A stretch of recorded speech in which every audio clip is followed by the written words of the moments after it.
एक छोटे बच्चे का सबसे बड़ा त्याग, यही इस कहानी की ताकत है। कहानी शुरू करने से पहले अगर आपको दिल छू लेने वाली सच्ची और क्लासिक कहानियां सुनना पसंद है तो बुक्स रिव्यू को ज़रूर सब्सक्राइब करें। आपकी एक क्लिक हमें और भी बेहतर कहानियां लाने की ताकत देती है। कहानी का केंद्र ईदगाह प्रेमचंद की सबसे संवेदनशील और याद रह जाने वाली कहानियों में से एक है। ये कहानी सिर्फ ईद के मेले की नहीं है, बल्कि गरीबी, मासूमियत, त्याग और सच्चे प्रेम की कहानी है। कहानी का नायक हामिद एक गरीब अनाथ बच्चा है। ईद के दिन उसके पास सिर्फ 3 पैसे हैं, जबकि उसके दोस्त खिलौने और मिठाइयाँ खरीदते हैं। हामिद अपने लिए कुछ नहीं लेता, वो अपनी दादी अमीना के लिए चिमटा खरीदता है ताकि रोटियां बनाते समय उनके हाथ ना जलें। यही कहानी चुपचाप दिल में उतर जाती है। ईदगाह आज भी इसलिए पढ़ी जाती है क्योंकि इसमें ना उपदेश है ना दिखावा, बस एक बच्चा है, 3 पैसे हैं और एक बहुत बड़ा दिल। इस कहानी का टर्निंग पॉइंट आखिर में है, इसलिए कहानी पूरी सुनिए। और जो आप अभी सोच रहे हैं, कहानी का अंत उसे पूरी तरह बदल देगा। आखिर तक जरूर सुनिए। ईदगाह मुंशी प्रेमचंद द्वारा लिखी हुई। तो शुरू करते हैं। रमजान के पूरे 30 रोजों के बाद ईद आई है। कितना मनोहर, कितना सुहावना प्रभात है। वृक्षों पर अजीब हरियाली है, खेतों में कुछ अजीब रौनक है, आसमान पर कुछ अजीब लालिमा है। आज का सूर्य देखो, कितना प्यारा, कितना शीतल है, यानी संसार को ईद की बधाई दे रहा है। गांव में कितनी हलचल है। ईदगाह जाने की तैयारियां हो रही हैं। किसी के कुर्ते में बटन नहीं है, पड़ोस के घर में सुई धागा लेने दौड़ा जा रहा है। किसी के जूते कड़े हो गए हैं, उनमें तेल डालने के लिए तेली के घर पर भागा जाता है। जल्दी जल्दी बैलों को सानी पानी दे दें। ईदगाह से लौटते लौटते दोपहर हो जाएगी। 3 कोस का पैदल रास्ता, फिर सैकड़ों आदमियों से मिलना भेंटना। दोपहर के पहले लौटना असंभव है। लड़के सबसे ज्यादा प्रसन्न हैं। किसी ने एक रोजा रखा है, वो भी दोपहर तक, किसी ने वो भी नहीं। लेकिन ईदगाह जाने की खुशी उनके हिस्से की चीज है। रोजे बड़े बूढ़ों के लिए होंगे, इनके लिए तो ईद है। रोज ईद का नाम रटते थे, आज वो आ गई। अब जल्दी पड़ी है कि लोग ईदगाह क्यों नहीं चलते। इन्हें गृहस्थी की चिंताओं से क्या प्रयोजन। सेवैयों के लिए दूध और शक्कर घर में है या नहीं, इनकी बला से। ये तो सेवैयां खाएंगे। वो क्या जाने कि अब्बाजान क्यों बदहवास चौधरी कायम अली के घर दौड़े जा रहे हैं। उन्हें क्या खबर कि चौधरी आंखें बदल लें तो ये सारी ईद मुहर्रम हो जाए। उनकी अपनी जेबों में तो कुबेर का धन भरा हुआ है। बार बार जेब से अपना खजाना निकालकर गिनते हैं और खुश होकर फिर रख लेते हैं। महमूद गिनता है 1 2 10 12, उसके पास 12 पैसे हैं। मोहसिन के पास 1 2 3 8 9 15 पैसे हैं।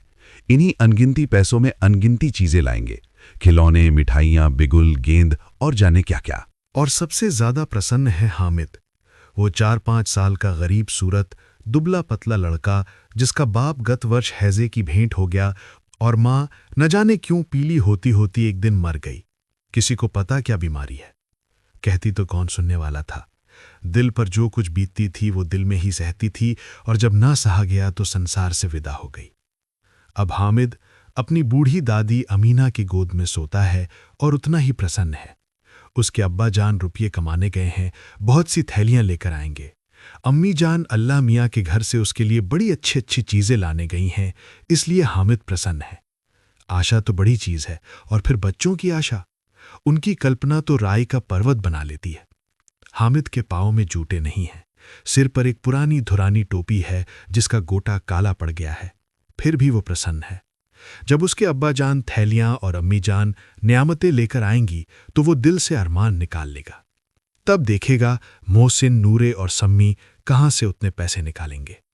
अभागिन अमीना अपनी कोठरी में बैठी रो रही है। आज ईद का दिन, उसके घर में दाना नहीं। आज आबिद होता तो क्या इसी तरह ईद आती और चली जाती। इस अंधकार और निराशा में वो डूबी जा रही है। किसने बुलाया था इस निगोड़ी ईद को। इस घर में उसका काम नहीं, लेकिन हामिद, उसे किसी के मरने जीने से क्या मतलब। उसके अंदर प्रकाश है, बाहर आशा।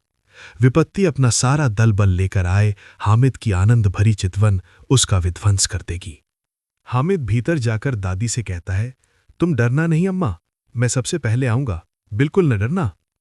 अमीना का दिल कचोट रहा है। गांव के बच्चे अपने अपने बाप के साथ जा रहे हैं। हामिद का बाप अमीना के सिवा और कौन है? उसे कैसे अकेले मेले जाने दे? उस भीड़ भाड़ में बच्चा कहीं खो जाए तो क्या हो? नहीं, अमीना उसे यूं न जाने देगी।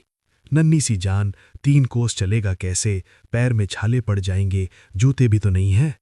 वो थोड़ी थोड़ी दूर पर उसे गोद में ले लेती, लेकिन यहां सेवैयां कौन पकाएगा? पैसे होते तो लौटते लौटते सब सामग्री जमा करके चटपट बना लेती। यहां तो घंटों चीजें जमा करते लगेंगे। मांगे का ही तो भरोसा ठहरा।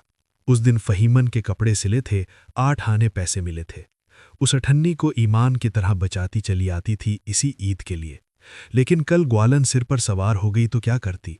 हामिद के लिए कुछ नहीं है तो 2 पैसे का दूध तो चाहिए ही। अब तो कुल 2 आने पैसे बच रहे हैं। 3 पैसे हामिद की जेब में, 5 अमीना के बटवे में। यही तो बिसात है। और ईद का त्योहार अल्लाह ही बेड़ा पार लगा ले। धोबन और नाइन और मेहतरानी और चुड़िहारिन सभी तो आएंगी। सभी को सेवैयां चाहिए और थोड़ा किसी को आंखों नहीं लगता। किस किस से मुंह चुराएगी? और मुंह क्यों चुराए? साल भर का त्योहार है, जिंदगी खैरियत से रहे, उनकी तकदीर भी तो उसी के साथ है। बच्चे को खुदा सलामत रखे, ये दिन भी कट जाएंगे। गांव से मेला चला और बच्चों के साथ हामिद भी जा रहा था। कभी सबके सब दौड़कर आगे निकल जाते, फिर किसी पेड़ के नीचे खड़े होकर साथ वालों का इंतजार करते। ये लोग क्यों इतना धीरे धीरे चल रहे हैं? हामिद के पैरों में तो जैसे पर लग गए हैं। वो कभी थक सकता है। शहर का दामन आ गया। सड़क के दोनों ओर अमीरों के बगीचे हैं। पक्की चारदीवारी बनी हुई है। पेड़ों में आम और लीचियां लगी हुई हैं। कभी कभी कोई लड़का कंकड़ी उठाकर आम पर निशान लगाता है। माली अंदर से गाली देता हुआ निकलता है। लड़के वहां से 1 फरलांग पर हैं, खूब हंस रहे हैं। माली को कैसा उल्लू बनाया है। बड़ी बड़ी इमारतें आने लगी। ये अदालत है, ये कॉलेज है, ये क्लब घर है। इतने बड़े कॉलेज में कितने लड़के पढ़ते होंगे? सब लड़के नहीं हैं जी, बड़े बड़े आदमी हैं सच। उनकी बड़ी बड़ी मूछें हैं। इतने बड़े हो गए अभी तक पढ़ने जाते हैं। न जाने कब तक पढ़ेंगे और क्या करेंगे इतना पढ़कर। हामिद के मदरसे में 2-3 बड़े बड़े लड़के हैं, बिल्कुल 3 कौड़ी के। रोज मार खाते हैं, काम से जी चुराने वाले। इस जगह भी उसी तरह के लोग होंगे और क्या। क्लब घर में जादू होता है। सुना है यहां मुर्दों की खोपड़ियां दौड़ती हैं और बड़े बड़े तमाशे होते हैं, पर किसी को अंदर नहीं जाने देते। और वहां शाम को साहब लोग खेलते हैं। बड़े बड़े आदमी खेलते हैं, मूछो दाढ़ी वाले। और मेमे भी खेलती हैं सच। हमारी अम्मा को ये दे दो, क्या नाम है, बैट, तो उसे पकड़ ही ना सकें, घुमाते ही लुढ़क जाए। महमूद ने कहा, हमारी अम्मी जान का तो हाथ कांपने लगे, अल्लाह कसम। मोहसिन बोला, चलो मनो आटा पीस डालती हैं, जरा सा बैट पकड़ लेंगी तो हाथ कांपने लगेंगे। सैकड़ों घड़े पानी रोज निकालती हैं, 5 घड़े तो तेरी भैंस पी जाती है। किसी मेम को 1 घड़ा पानी भरना पड़े तो आंखों तले अंधेरा आ जाए। महमूद, लेकिन दौड़ती तो नहीं, उछल कूद तो नहीं सकती। मोहसिन, हाँ उछल कूद तो नहीं सकती, लेकिन उस दिन मेरी गाय खुल गई थी और चौधरी के खेत में जा पड़ी थी। अम्मा इतना तेज दौड़ी कि मैं उन्हें ना पा सका सच। आगे चले। हलवाइयों की दुकानें शुरू हुईं। आज खूब सजी हुई थीं। इतनी मिठाइयां कौन खाता है? देखो ना, एक एक दुकान पर मनो होंगी। सुना है रात को जिन्नात आकर खरीद ले जाते हैं। अब्बा कहते थे कि आधी रात को एक आदमी हर दुकान पर जाता है और जितना माल बचा होता है वो तुलवा लेता है और सचमुच के रुपए देता है, बिल्कुल ऐसे ही रुपए। हामिद को यकीन ना आया। ऐसे रुपए जिन्नात को कहां से मिल जाएंगे? मोहसिन ने कहा, जिन्नात को रुपए की क्या कमी, जिस खजाने में चाहे चले जाएं। लोहे के दरवाजे तक उन्हें नहीं रोक सकते जनाब। आप हैं किस फेर में? हीरे जवाहरात तक उनके पास रहते हैं। जिससे खुश हो गए उसे टोकरे जवाहरात दे दिए। अभी यहीं बैठे हैं, 5 मिनट में कलकत्ता पहुंच जाए। हामिद ने फिर पूछा, जिन्नात बहुत बड़े बड़े होते हैं? मोहसिन, एक एक सिर आसमान के बराबर होता है जी। जमीन पर खड़ा हो जाए तो उसका सिर आसमान से जा लगे, मगर चाहे तो एक लोटे में घुस जाए। हामिद, लोग उन्हें कैसे खुश करते होंगे? कोई मुझे ये मंत्र बता दे तो एक जिन को खुश कर लूं। मोहसिन, अब ये तो मैं नहीं जानता, लेकिन चौधरी साहब के काबू में बहुत से जिन्नात हैं। कोई चीज चोरी जाए, चौधरी साहब उसका पता लगा देंगे और चोर का नाम बता देंगे। जुमराती का बछवा उस दिन खो गया था। 3 दिन हैरान हुए, कहीं न मिला। तब झक मारकर चौधरी के पास गए। चौधरी ने तुरंत बता दिया मवेशी खाने में है और वहीं मिला। जिन्नात आकर उन्हें सारे जहान की खबर दे जाते हैं। अब उसकी समझ में आ गया कि चौधरी के पास क्यों इतना धन है और क्यों उनका इतना सम्मान है। आगे चले, ये पुलिस लाइन है, यहीं सब कांस्टेबल कवायद करते हैं। रैटन, फाइफो, रात को बेचारे घूम घूम कर पहरा देते हैं, नहीं चोरियां हो जाए। मोहसिन ने प्रतिवाद किया, ये कांस्टेबल पहरा देते हैं, तभी तुम बहुत जानते हो अजी हजरत, ये चोरी करते हैं। शहर के जितने चोर डाकू हैं सब इनसे मिले रहते हैं। रात को ये लोग चोरों से तो कहते हैं चोरी करो, और आप दूसरे मोहल्ले में जाकर जागते रहो पुकारते हैं, तभी इन लोगों के पास इतने रुपए आते हैं। मेरे मामू एक थाने में कांस्टेबल हैं, 20 रुपया महीना पाते हैं, लेकिन 50 रुपए घर भेजते हैं। अल्लाह कसम, मैंने एक बार पूछा था कि मामू आप इतने रुपए कहाँ से पाते हैं? हंसकर कहने लगे, बेटा अल्लाह देता है। फिर आप ही बोले, हम लोग चाहें तो एक दिन में लाखों मार लाएं, हम तो इतना ही लेते हैं जिसमें अपनी बदनामी ना हो और नौकरी न चली जाए। हामिद ने पूछा, ये लोग चोरी करवाते हैं तो कोई इन्हें पकड़ता नहीं? मोहसिन उसकी नादानी पर दया दिखाकर बोला, अरे पागल, इन्हें कौन पकड़ेगा? पकड़ने वाले तो ये लोग खुद हैं, लेकिन अल्लाह इन्हें सजा भी खूब देता है। हराम का माल हराम में जाता है। थोड़े ही दिन हुए, मामू के घर में आग लग गई, सारी लेई पूंजी जल गई, एक बर्तन तक न बचा। कई दिन पेड़ के नीचे सोए, अल्लाह कसम पेड़ के नीचे। फिर न जाने कहां से 100 कर्ज लाए तो बर्तन भांडे आए। हामिद, 100 तो 50 से ज्यादा होते हैं ना? मोहसिन, कहां 50 कहां 100, 50 एक थैली भर होता है, 100 तो 2 थैलियों में भी ना आए। अब बस्ती घनी होने लगी, ईदगाह जाने वालों की टोलियां नजर आने लगी, एक से एक भड़कीले वस्त्र पहने हुए, कोई इक्की तांगे पर सवार, कोई मोटर पर, सभी इत्र में बसे, सभी के दिलों में उमंग। ग्रामीणों का ये छोटा सा दल अपनी विपन्नता से बेखबर संतोष और धैर्य में मगन चला जा रहा था। बच्चों के लिए नगर की सभी चीजें अनोखी थीं, जिस चीज की ओर ताकते ही रह जाते, और पीछे से बार बार हॉर्न की आवाज होने पर भी न चेत थी। हामिद तो मोटर के नीचे जाते जाते बचा। सहसा ईदगाह नजर आई। ऊपर इमली के घने वृक्षों की छाया है, नीचे पक्का फर्श है जिस पर जाजम बिछा हुआ है, और रोजेदारों की पंक्तियां एक के पीछे एक न जाने कहां तक चली गई हैं, पक्की जगत के नीचे तक जहां जाजम भी नहीं है। नए आने वाले आकर पीछे की कतार में खड़े हो जाते हैं। आगे जगह नहीं है। यहां कोई धन और पद नहीं देखता। इस्लाम की निगाह में सब बराबर है। इन ग्रामीणों ने भी वजू किया और पिछली पंक्ति में खड़े हो गए। कितना सुंदर संचालन है, कितनी सुंदर व्यवस्था। लाखों सिर एक साथ सिजदे में झुक जाते हैं, फिर सब के सब एक साथ खड़े हो जाते हैं, एक साथ झुकते हैं और एक साथ घुटनों के बल बैठ जाते हैं। कई बार यही क्रिया होती है जैसे बिजली की लाखों बत्तियां एक साथ प्रदीप्त हों और एक साथ बुझ जाएं, और यही क्रम चलता रहा। कितना अपूर्व दृश्य था, जिसकी सामूहिक क्रियाएं, विस्तार और अनंतता हृदय को श्रद्धा, गर्व और आत्मानंद से भर देती थीं। मानो भ्रातृत्व का एक सूत्र इन समस्त आत्माओं को एक लड़ी में पिरोए हुए है। नमाज खत्म हो गई है, लोग आपस में गले मिल रहे हैं, तब मिठाई और खिलौने की दुकान पर धावा होता है। ग्रामीणों का यह दल इस विषय में बालकों से कम उत्साही नहीं है। ये देखो हिंडोला है, 1 पैसा देकर चढ़ जाओ, कभी आसमान पर जाते हुए मालूम होंगे, कभी जमीन पर गिरते हुए। ये चरखी है, लकड़ी के हाथी, घोड़े, ऊंट छड़ों में लटके हुए हैं, 1 पैसा देकर बैठ जाओ और 25 चक्करों का मजा लो। महमूद और मोहसिन और नूरे और सम्मी इन घोड़ों और ऊंटों पर बैठते हैं। हामिद दूर खड़ा है, 3 ही पैसे तो उसके पास हैं, अपने कोष का 1/3 जरा सा चक्कर खाने के लिए नहीं दे सकता। सब चरखियों से उतरते हैं, अब खिलौने लेंगे। इधर दुकानों की कतार लगी हुई है, तरह तरह के खिलौने हैं, सिपाही और गुजरिया, राजा और वकील, भिश्ती और धोबिन और साधु। वाह कितने सुंदर खिलौने हैं, अब बोला ही चाहते हैं। महमूद सिपाही लेता है, खाकी वर्दी और लाल पगड़ी वाला, कंधे पर बंदूक रखे हुए, मालूम होता है अभी कवायद किए चला रहा है। मोहसिन को भिश्ती पसंद आया, कमर झुकी हुई है, ऊपर मशक रखे हुए है, मशक का मुंह एक हाथ से पकड़े हुए है, कितना प्रसन्न है, शायद कोई गीत गा रहा है, बस मशक से पानी उड़ेलना ही चाहता है।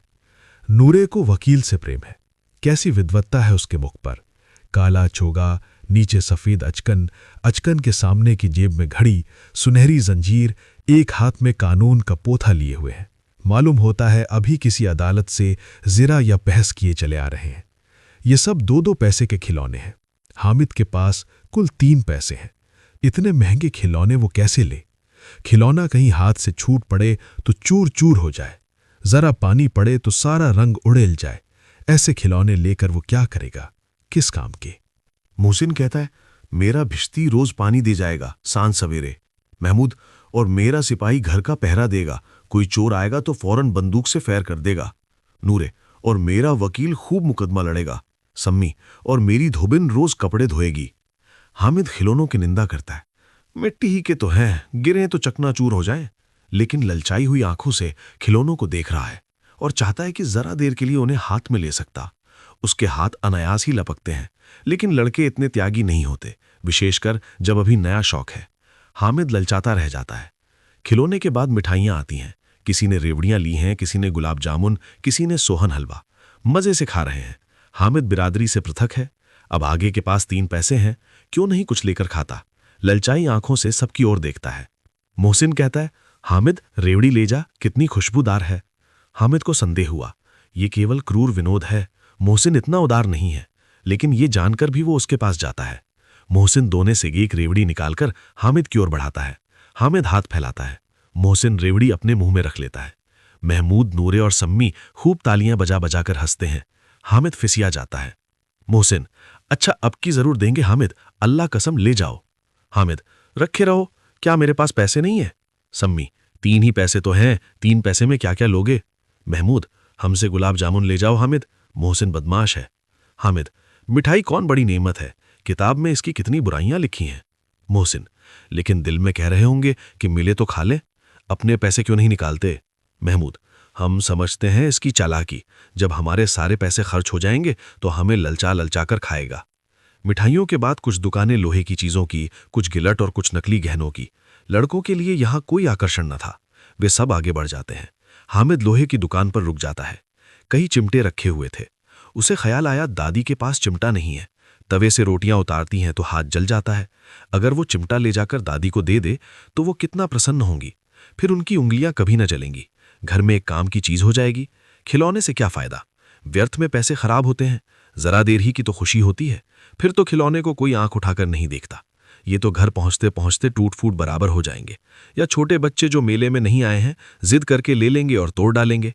चिमटा कितने काम की चीज है। रोटियां तवे से उतार लो, चूल्हे में सेक लो, कोई आग मांगने आए तो चटपट चूल्हे से आग निकालकर उसे दे दो।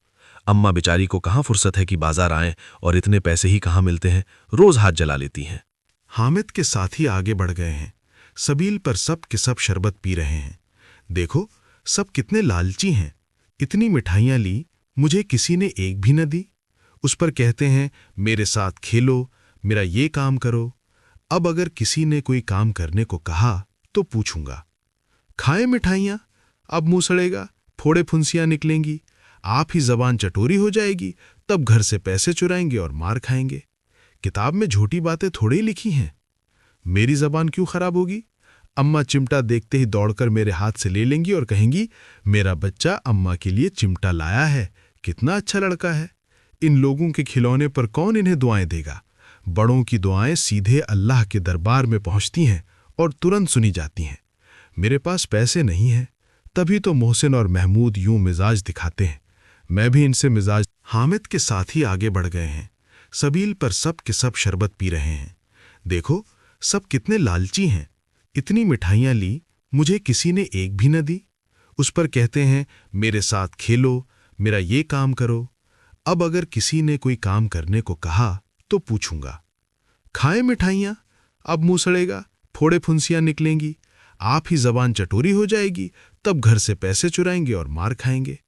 किताब में झूठी बातें थोड़ी ही लिखी हैं। मेरी जबान क्यों खराब होगी? अम्मा चिमटा देखते ही दौड़कर मेरे हाथ से ले लेंगी और कहेंगी, मेरा बच्चा अम्मा के लिए चिमटा लाया है, कितना अच्छा लड़का है। इन लोगों के खिलौने पर कौन इन्हें दुआएं देगा? बड़ों की दुआएं सीधे अल्लाह के दरबार में पहुंचती हैं और तुरंत सुनी जाती हैं। मेरे पास पैसे नहीं हैं, तभी तो मोहसिन और महमूद यूं मिजाज दिखाते हैं। मैं भी इनसे मिजाज दिखाऊंगा। खेलें खिलौने और खाएं मिठाइयां। मैं नहीं खेलता खिलौने, किसी का मिजाज क्यों सहूं? मैं गरीब सही, किसी से कुछ मांगने तो नहीं जाता।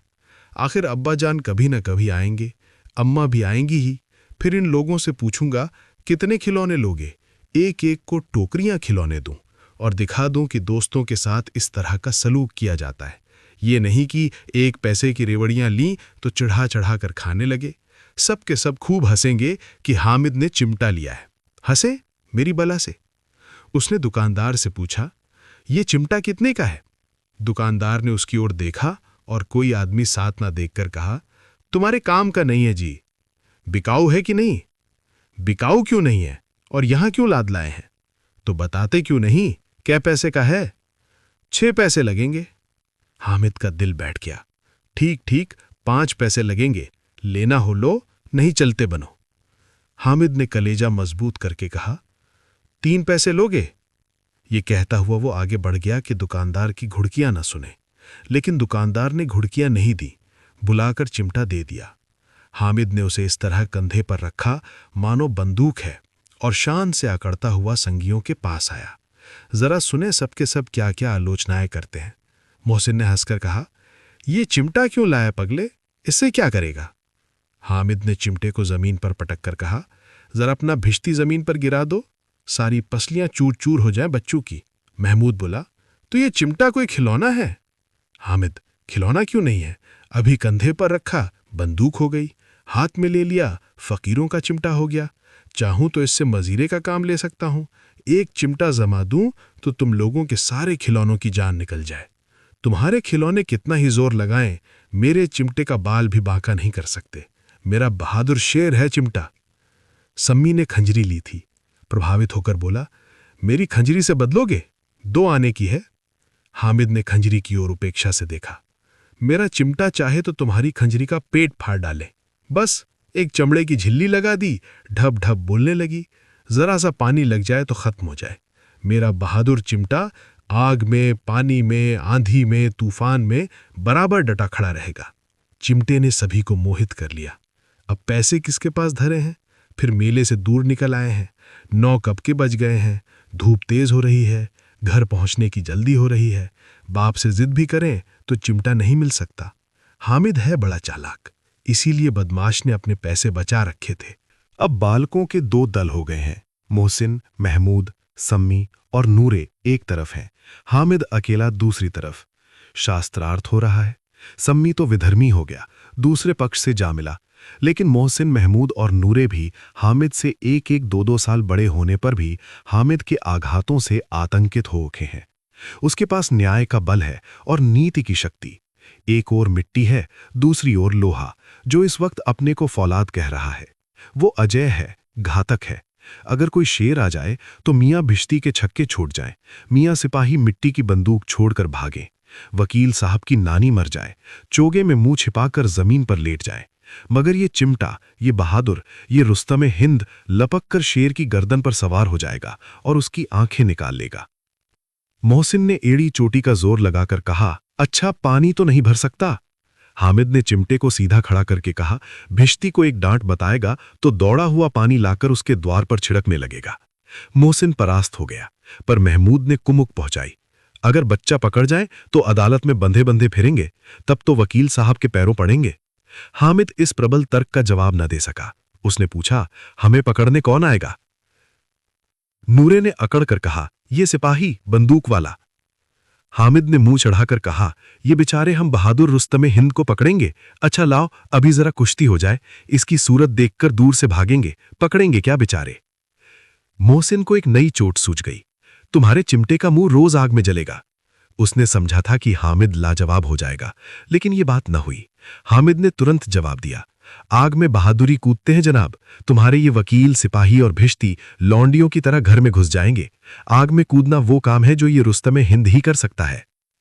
महमूद ने एक जोर लगाया, वकील साहब कुर्सी में इस पर बैठेंगे, तुम्हारा चिमटा तो बावर्ची खाने में जमीन पर पड़ा रहेगा। इस तर्क ने सम्मी और नूरे को भी सजीव कर दिया। कितने ठिकाने की बात कही है पट्टे ने। चिमटा बावर्ची खाने में पड़ा रहने के सिवा और क्या कर सकता है? हामिद को कोई फड़कता हुआ जवाब न सूझा तो उसने धांधली शुरू की, मेरा चिमटा बावर्ची खाने में नहीं रहेगा। वकील साहब कुर्सी पर बैठेंगे तो जाकर उन्हें जमीन पर पटक देगा और उनका कानून उनके पेट में डाल देगा। बात कुछ बनी नहीं, खासी गाली गलौच थी, लेकिन कानून को पेट में डालने वाली बात छा गई। ऐसी छा गई कि तीनों सूरमा मुंह ताकते रह गए, मानो कोई धेलचा कनकौआ किसी गंडे वाले कनकौए को काट गया हो। कानून मुंह से बाहर निकलने वाली चीज है, उसको पेट के अंदर डाल दिया जाना बेतुकी सी बात होने पर भी कुछ नयापन रखती है। हामिद ने मैदान मार लिया। उसका चिमटा रुस्तमे हिंद है। अब इसमें मोहसिन, महमूद, नूरे, सम्मी किसी को भी आपत्ति नहीं हो सकती। विजेता को हारने वालों से जो सत्कार मिलना स्वाभाविक है, वो हामिद को भी मिला। औरों ने 3-3, 4-4 आने पैसे खर्च किए, पर कोई काम की चीज न ले सके। हामिद ने 3 पैसे में रंग जमा लिया। सच ही तो है, खिलौनों का क्या भरोसा, टूट फूट जाएंगे। हामिद का चिमटा तो बना रहेगा बरसों। संधि की शर्तें तय होने लगी। मोहसिन ने कहा, जरा अपना चिमटा दो, हम भी देखें। तुम हमारा भिश्ती लेकर देखो। महमूद और नूरे ने भी अपने अपने खिलौने पेश किए। हामिद को इन शर्तों को मानने में कोई आपत्ति न थी। चिमटा बारी बारी से सबके हाथ में गया और उनके खिलौने बारी बारी से हामिद के हाथ में आए। कितने खूबसूरत खिलौने हैं। हामिद ने हारने वालों के आंसू पोंछे। मैं तुम्हें चिढ़ा रहा था, सच। ये चिमटा भला इन खिलौनों की क्या बराबरी करेगा। मालूम होता है अब बोले। लेकिन मोहसिन की पार्टी को इस दिलासे से संतोष नहीं होता। चिमटे का सिक्का खूब बैठ गया है। चिपका हुआ टिकट अब पानी से नहीं छूट रहा है। मोहसिन, लेकिन इन खिलौनों के लिए कोई हमें दुआ तो ना देगा? महमूद, दुआ को लिए फिरते हो, उल्टे मार ना पड़े। अम्मा जरूर कहेंगी कि मेले में यही मिट्टी के खिलौने मिले। हामिद को स्वीकार करना पड़ा कि खिलौनों को देखकर किसी की मां इतनी खुश नहीं होंगी जितनी दादी चिमटे को देखकर होंगी। 3 पैसों में ही तो उसे सब कुछ करना था, और उन पैसों के इस उपयोग पर पछतावे की बिल्कुल जरूरत न थी। फिर अब तो चिमटा रुस्तमे हिंद है और सभी खिलौनों का बादशाह। रास्ते में महमूद को भूख लगी। उसके बाप ने केले खाने को दिए।